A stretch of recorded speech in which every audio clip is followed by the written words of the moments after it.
Hello class. So today we will start with the chapter 2 of science book, The Invisible Living World Beyond Our Naked Eyes. So what does invisible mean?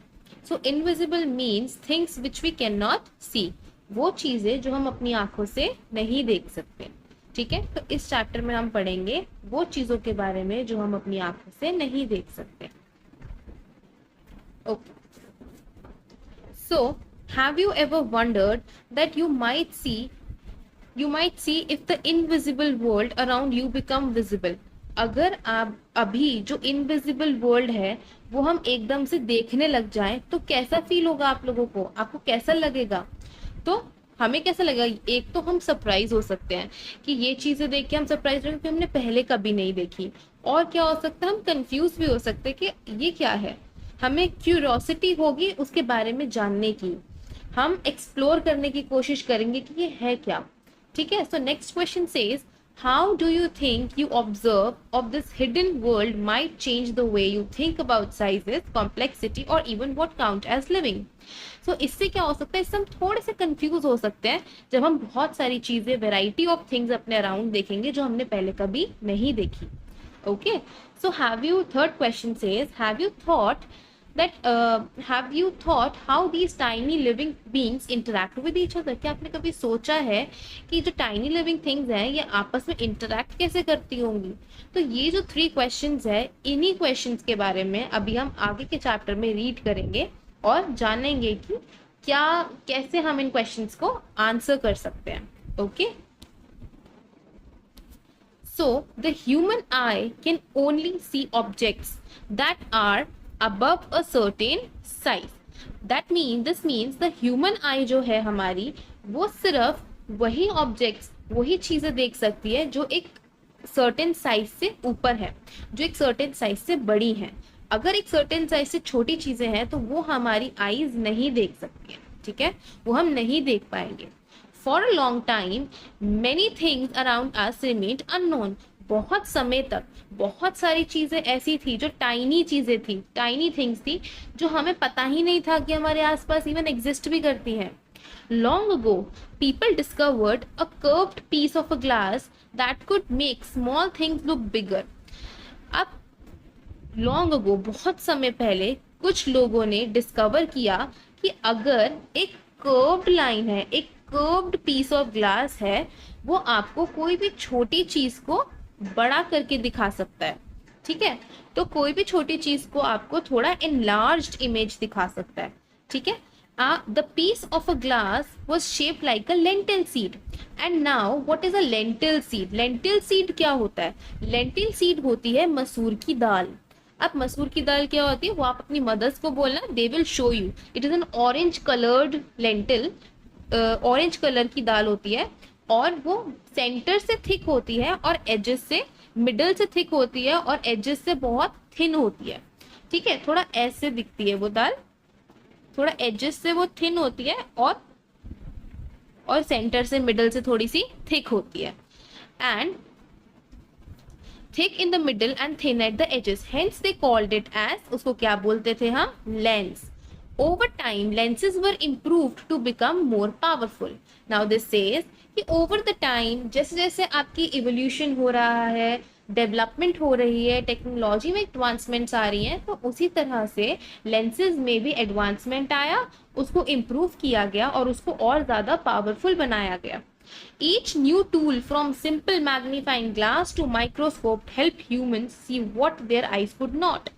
सो एक छोटी सी simple सी machine ने भी, एक simple सी machine that is magnifying glass और एक थोड़ी सी complex machine that is microscope, इन दो चीजों ने ह्यूमंस को हेल्प किया टू सी वो चीजें देखने में जो हम अपनी नॉर्मल आई से नहीं देख सकते.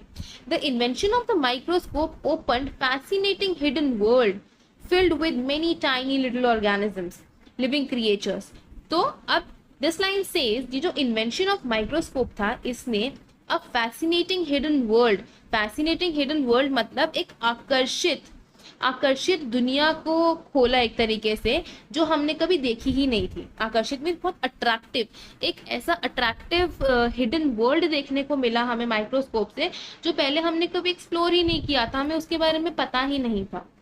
You have already learned about amazing variety of living beings. हमने already पढ़ा है कि बहुत ज़्यादा अमेजिंग वेराइटी है लिविंग बींग्स। इवन अगर हम ह्यूमन बींग्स की भी बात करें, कोई भी ह्यूमन बींग ऐसा नहीं होगा जो आपको दो इंसान सेम दिखें। सबके अपने कैरेक्टरिस्टिक्स होते हैं, सबके अपने फीचर्स होते हैं, सबका अपना बॉडी टाइप होता है। कोई कोई बहुत थिन है, कोई हेल्दी है, तो सब अलग अलग दिखते हैं। कोई भी इंडिविजुअल सेम नहीं दिखता, ठीक है। Similarly just look around, there are many beautiful plants and animals, they are all shapes, sizes and colours. और अगर आप बात करते हैं हम प्लांट्स और इवन एनिमल्स की भी, they are also different from each other. आप देखो, आप एक अगर गार्डन में जाते हो, you will see plants there, trees, herbs, shrubs, आपको ये सब दिखेगा, बट आपको कुछ भी सिमिलैरिटी नहीं दिखेगी, सिमिलर नहीं दिखेगा। डिफरेंट शेप्स दिखेंगी, डिफरेंट साइजेस दिखेंगे, डिफरेंट लीव्स की शेप्स डिफरेंट दिखेंगी, बहुत सारे ट्रीज दिखेंगे, लेकिन every tree gives different type of fruit, every plant gives different type of flowers. So बहुत वेराइटी है हमारे एनवायरनमेंट में, बहुत वेराइटी है, हर चीज की वेराइटी है, कलर की वेराइटी है, साइजेस की वेराइटी, शेप्स की वेराइटी। इवन इफ अभी तो we talked about plants, but if we move forward with animals, animals में भी एक एंट से लेके एक एलिफेंट तक, एक ant is a very tiny organism, and if we talk about elephant, it's so huge, a very huge animal, so they also differ in sizes. Every animal have different characteristics, different features. बहुत सारे animals है जो अलग अलग habitat में रहते हैं, एक हैबिटेट में नहीं रह पाते, तो बहुत वेरिएशन है। all these living beings, whether plants or animals, are called organisms. सारे लिविंग बींग्स, चाहे वो प्लांट्स हो चाहे वो एनिमल्स हो, they are known as organisms. Have you ever notice the smallest organism around you that is visible to the naked eye? Do answer this question in comment section below. Okay, so next there is an activity. Okay, there's one more thing. You might have seen some people using reading glasses. How does it help them see better? Okay, so what is reading glasses? Reading glasses क्या करते हैं? Reading glasses act as a magnifying glass. Okay, उसमें क्या होता है? Lens होता है। तो लेंस क्या करता है? लेंस अभी हमने पढ़ा था, लेंस क्या करता है? लेंस हमें कर्व्ड पीस होता है जो हमें हेल्प करता है एक छोटे से टाइनी सी चीज को थोड़ा एनलार्ज दिखाता है। एनलार्ज मीन्स बिगर पिक्चर दिखाता है। सिमिलरली जब हम रीड करते हैं, if you are not able to read the text, we use glasses, reading glasses. What reading glasses does is they just magnify the text मतलब text को थोड़ा enlarge कर देता है so that we can easily read the text. Okay, so there is an activity, let us observe 2.1 activity. So let's read that. Look, what we have to do in this activity is take a round bottom flask made up of glass as shown in the figure 2.1. आपको एक round bottom flask लेना है, और अगर आपके पास round flask नहीं है तो आप एक ग्लास भी ले सकते हो, बट वो कांच का ग्लास होना चाहिए। ओके, सो आपको क्या करना है, उसके माउथ को कवर करना है। ग्लास के माउथ में पहले आप ग्लास में थोड़ा सा वाटर पोर करोगे, उसको पानी से भरोगे, देन आपको उसके माउथ को कवर करना है। आप लिड से कवर कर दो, आप कुछ भी उसके ऊपर प्लेट रख दो, कवर करना है। अगर आप फ्लास्क ले रहे हो तो आपको उसको कॉर्क से कवर करना है, COR के कॉर्क से। Okay, now place the flask on an open book. अब आपको वो ग्लास या फ्लास्क एक ओपन बुक पे रखना है, and you will notice the letters. आपको लेटर्स थोड़े से बिग दिखेंगे, थोड़े एनलार्ज्ड दिखेंगे, बट आप ऊपर से तो आपने अगर ग्लास को कवर किया, आप ऊपर से नहीं देख सकते हो, तो आपको कहाँ से देखना है? आपको साइड्स से देखना है। ओके, तो आपको दिखेगा कि जो इमेजेस हैं, जो इमेज है और जो टेक्स्ट है वो आपको थोड़ा सा बड़ा दिखेगा, एनलार्ज दिखेगा, और आप इजीली उसको रीड कर पाओगे। So this act as a substitute of magnifying glass. तो एक तरीके से आपको मैग्नीफाइंग ग्लास का काम करके दिखाएगा ये आपका flask. Okay, so this activity shows this that a magnifying glass can be replaced by through an activity like you can take a round bottom flask and make use of it as a magnifying glass to read. Okay, so next is okay, so this says for a long time people were curious to explore the tiny organisms around them but they could not see them with their naked eyes. हर मतलब बहुत समय तक लोग बहुत curious थे कि हमारे आसपास जो टाइनी ऑर्गेनिजम्स है वो हम देख पाए, बट वो नहीं देख पाते थे। क्यों? नेकेड आई से दिखते ही नहीं थे। So how did finally discover the invisible world? So how did we, तो हमने कैसे एकदम से इनविजिबल वर्ल्ड को डिस्कवर किया? Do you know which scientific discovery helped us see the tiny world around us for the first time? So if anyone knows, do let me know, otherwise I will I will definitely answer this question in the further chapter. Okay. So next page. Okay, now let's read this. Ever heard of? In 1960, in 1665, a scientist named Robert Hooke published a book called Micrographia. So इन 1665 एक scientist थे, name था उनका Robert Hooke. उन्होंने publish की थी एक book called Micrographia. He was a careful observer. वो बहुत केयरफुल ऑब्जर्वर थे. वो हर एक चीज को बहुत अच्छे से ऑब्जर्व करते थे और एक स्किल्ड आर्टिस्ट थे. उनके अंदर बहुत स्किल्स थे, बहुत स्किल्ड आर्टिस्ट थे. In this book he showed detailed drawings of tiny things that people had ever seen before. उन्होंने बहुत ज़्यादा डिटेल्ड ड्रॉइंग्स के थ्रू क्या दिखाया था हमें? टाइनी थिंग्स दिखाई थी जो लोगों ने पहले नहीं देखी थी before. Things he saw using a tool we now called a microscope. उन्होंने वो चीज़ें कैसे देखी थी, कैसे डिस्कवर की थी? माइक्रोस्कोप की हेल्प से. और बाद में उन्होंने वही चीज़ें ड्रॉ करी थी अपनी बुक में, जिससे कि लोगों को पता चला. His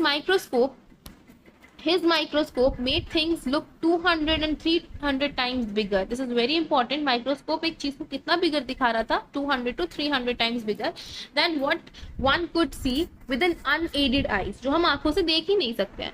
One day he looked at a slice of cork. एक दिन उन्होंने व्हाट इज अ कॉक? कॉक क्या होता है? मैं अभी यहाँ पर पिक्चर अटैच कर रही हूँ. यू विल सी कॉक क्या होता है. बॉटल्स के ऊपर लगता है. Look, this is a cock, a wooden type of a cock जो अंदर से हॉलो होता है, खोखला होता है अंदर से. ठीक है. So one day he looked a thin slice of a कॉक. उन्होंने एक थिन स्लाइस ऑफ कॉक लिया और उन्होंने देखा ही was made up of many small empty spaces. उसमें बहुत सारे छोटे छोटे empty spaces थे और कंपार्टमेंट्स थे. और वो कंपार्टमेंट्स देख के उनको किस चीज की याद आई? हनीकॉम की. ठीक है. हनीकॉम आई थिंक सबको पता होगा. हनीकॉम क्या होता है? जिसमें मधुमक्खी रहती है. ओके. तो he drew that he saw and called each small space as a cell. और उन्होंने हर एक स्मॉल स्पेस को क्या नाम दिया था? एक सेल का नाम दिया था. ठीक है. Then this was the first time the word cell was used in science. और यहाँ से first time cell word use हुआ था. Sorry. This was the first time the word cell was used in science to describe the basic unit of life. As we've already studied earlier, the basic unit of life is a cell. A human body is made up of cells. ठीक है. तो वैसे ही जो cell है वो एक basic unit है life का. Around the same time in 1660, Antony van Leeuwenhoek, a Dutch scientist, made better lenses. उन्होंने बहुत better lenses बनाए थे that allowed him to build more useful microscope. और उसकी हेल्प से उन्होंने और भी अच्छे माइक्रोस्कोप्स बनाए थे और यूजफुल माइक्रोस्कोप्स बनाए थे. He was the first person to clearly see and describe tiny living things like bacteria and blood cells. Because of this, he is known as the father of microbiology. This is very important. Who was known as father of microbiology? तो ये आपको पता होना चाहिए. Antony van Leeuwenhoek. He was a Dutch scientist. This is very important. You must learn this and underline this in your book. This is very, very, very important. This might come in your exams in one word or in fill in the blanks. So look at these pictures. See, if you see this picture, see, this is a honeycomb web. तो आप देखो इसमें बहुत सारे आपको tiny compartments दिख रहे होंगे जिसको साइंटिस्ट ने क्या नाम दिया था? कंपार्टमेंट्स का. और बाद में सेल्स बोला था. ठीक है. So let's move forward. Now comes what is a cell. एक सेल होता क्या है? All living beings are made up of cells. All living beings are made up of cells. You might wonder what cells actually look like. आप सब बहुत curious होते होगे, सोचते होगे कि सेल दिखता कैसे है. Let us take a closer look at the basic structure of a cell using a microscope. अब हम एक बेसिक स्ट्रक्चर देखेंगे with the help of microscope. Okay. So there is an activity. अब एक और एक्टिविटी है. That is, this activity is very interesting. और आपको आई थिंक आपको ये सब स्कूल में करवाएंगे ये एक्टिविटी. तो बहुत अच्छे से समझना और बहुत इजी है और इंटरेस्टिंग भी है. So let's get into it. So let us study a cell. Teacher demonstration activity है, एक्टिविटी 2.2. सो इसमें हमें करना क्या है? Take an onion bulb. हमें एक अनियन बल्ब लेना है फ्रॉम योर किचन और garden and wash it thoroughly with water. और उसको हमें अच्छे से धोना है पहले. फिर हमें cut the onion bulb vertically into pieces, उसको वर्टिकली 4 हिस्सों में आप काट लो, वर्टिकली उसको कट करो. Then what you have to do is take one piece of onion and pull out the thin transparent layer from its inner surface. जब आप एक अनियन का पीस लोगे, आपको उसको अलग करना है और उसके एक स्लैंड को अंदर से उसके आपको एक पतली सी ट्रांसपेरेंट सी लेयर दिखेगी और उसको आपको फोर्सेप से निकालना है. अब फोर्सेप क्या होता है? फोर्सेप आपने देखा होगा, ट्विजर भी बोलते हैं उसको, प्लकर भी बोलते हैं. तो उसकी हेल्प से आपको उसके अंदर से एक पतली सी लेयर निकालनी है, अनियन पील करना है. और उसको हम क्या बोलते हैं? This layer is known as onion peel. अब हमें क्या करना है? Place the peel in a petri dish. Petri dish देखो आपको यहाँ पे इमेज में दिखेगा, यहाँ पर इमेज में बनी हुई है, इसको बोलते हैं हम पेट्री डिश. ओके, कि एक कंटेनर सा है, एक प्लेट टाइप स्ट्रक्चर होता है उसका, उसमें आपको उसे रखना है. Okay, so after that what we have to do, containing a few drops of सैफ्रनिन.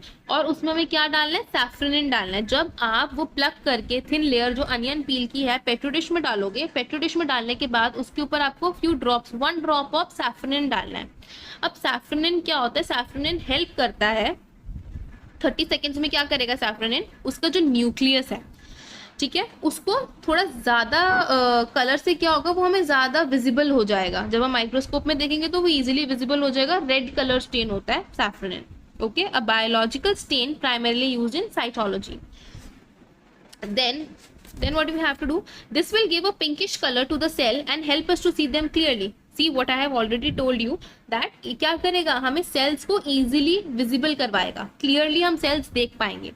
With the help of a thin brush, transfer the onion peel to another petri dish. अब हमें क्या करना है? उसी petri dish उसमें से एक जो आपका ब्रश होता है, थिन ब्रश लेना है, जो आप अपना पेंटिंग ब्रश भी ले सकते हो. उस ब्रश से आपको क्या करना है? जो आपका अनियन पील था उसको आपको दूसरे पेट्री डिश में सेटल करना है, मूव करना है और ट्रांसफर करना है. And containing water and rinse the peel with remove extra stain. आपको क्या करना है? पानी से उसको अच्छे से साफ करना है, हल्का सा, और उसको रिंस करना है और एक्स्ट्रा स्टेन को हटाना है. Now carefully place the stained onion peel on the glass slide. अब हमें देखो थर्ड पिक्चर में देखो ग्लास स्लाइड है, उसके ऊपर आपको उसको ट्रांसफर करना है और इंश्योर करना है कि वो जो आपकी अनियन पील है वो टूटनी नहीं चाहिए, ब्रेक नहीं होनी चाहिए और फोल्ड भी नहीं होनी चाहिए. Now put a few drops of glycerin over the onion peel on the slide. Glycerine आप सबको पता है क्या होता है, आप घर में भी यूज करते हैं. आपको ग्लिसरीन की थोड़ी सी ड्रॉप्स डालनी है स्लाइड के ऊपर. और ग्लिसरीन का काम क्या है? ग्लिसरीन क्या करेगा? ग्लिसरीन प्रिवेंट करेगा कि आपकी जो सेल्स हैं वो ड्राई ना हो. अगर वो ड्राई हो जाएंगे तो वो अच्छे से आपको क्लियरली दिखेंगे नहीं. अगर वो ड्राई नहीं होंगे तो वो इम्प्रूव करेंगे क्लैरिटी में और आपको बेटर विजुअलाइजेशन ऑफ सेल्स मिलेगा. आप अच्छे से सेल्स को देख पाओगे. आपको क्या करना है? स्लोली आपको कवर करना है उसको कवर स्लिप से over the peel using a needle such that no bubbles. अगर आपको बहुत धीरे धीरे उसको जो कवर स्लिप रखोगे, बहुत स्लोली रखनी है, नहीं तो बबल्स आ जाएंगे. अगर बबल्स आ जाएंगे तो आप क्लियरली माइक्रोस्कोप में नहीं देख पाओगे, आपको सेल्स की जगह पे बबल्स दिखेंगे. ठीक है, यूज ब्लोटिंग पेपर और gently wipe off the extra glycerine. अब जब आप उसको कवर करोगे साइड से ग्लिसरीन थोड़ी सी बाहर आ जाएगी, पीप आउट, ऊज आउट होगी, तो आपको उसको अच्छे से क्लीन करना है. किससे? ब्लोटिंग पेपर से. ठीक है, आपको उसके बाद क्या करना है? View the slide. आप उसको उठाना है और आपको माइक्रोस्कोप के नीचे रखना है और माइक्रोस्कोप में आपको देखना है. अब आपको क्या दिखेगा? अब आपको यहाँ पे एक इमेज दिख रही है पिंक कलर की. Look, let me show you this image. अब यहाँ पे आपको दिख रहा होगा सेल वॉल, सेल मेम्ब्रेन. ये जो रेड पार्ट है, जो डार्क रेड पार्ट है, दैट इज न्यूक्लियस. और जो उसके बाद में उसके आसपास जो आपको दिख रहा है दैट इज साइटोप्लाज्म. इसको हम और डिटेल में पढ़ेंगे फर्दर. ओके, तो next we move forward. So you will observe nearly rectangular structure under the microscope. आपको ऐसे डी पार्ट में लिखा हुआ है, डी पार्ट में ब्रिक्स दिख रही है, ऐसा आपको रेक्टेंगुलर स्ट्रक्चर दिखेगा माइक्रोस्कोप के अंदर. और these are the cells of onion peel. और ये क्या है? अनियन पील के सेल्स हैं विच आर क्लोजली अरेंज. बहुत पास पास अरेंज है विदाउट एनी स्पेसेस बिटवीन, और उनमें बीच में कोई भी जगह नहीं है, स्पेस नहीं है. Try to observe the peel and leaves of the different plants around you. You will find that all the plants are made up of cells. Okay, सारे प्लांट सेल से बने हुए हैं. हर एक ऑर्गेनिज्म सेल से बना हुआ है. इवन ह्यूमन बींग्स में तो basic unit is a cell. What do you think the body of an animal is made up of? आपको क्या लगता है एक एनिमल बॉडी किससे बनी होगी? ठीक है, सेल से बनी है, ऑब्वियसली सेल्स एक बेसिक यूनिट है for an animal, for each and every organism. Without cell human body कैसे होगी, नहीं होगी। So there is one more activity 2.3, let us investigate.